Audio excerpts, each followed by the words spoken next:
Adossée au palais royal, elle fut utilisée par la monarchie navarraise à l'occasion des grandes festivités et des actes solennels. C'est ici que l'on a célébré les actes institutionnels du royaume, ainsi que les baptêmes, mariages et obsèques royaux.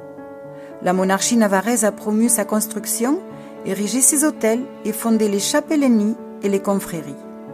Sa construction s'est déroulée tout au long d'un siècle, à partir de 1225.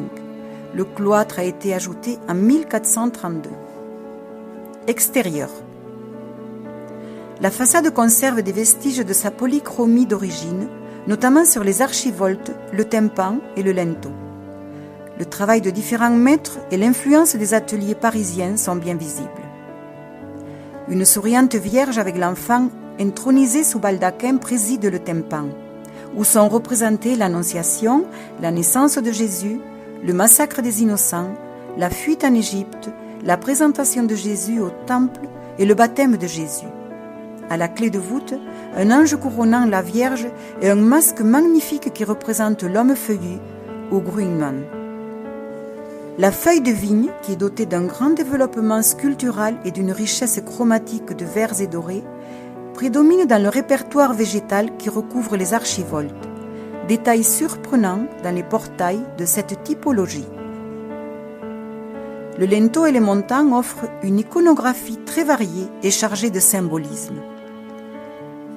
Sur un chapiteau de droite, l'un des moines pourrait bien être saint François d'Assise lors de son passage à Olite Riberi en route vers Saint-Jacques de Compostelle, dont témoigne l'inscription Franciscus Pets sur une phylactère.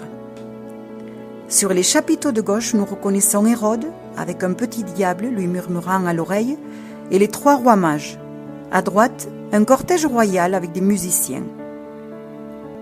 Des deux côtés du portail s'étend une frise avec l'apostolat présidé par le Sauveur. Sur l'arc d'entrée du portique se dressent les images de Blanche et de la Vierge avec l'enfant.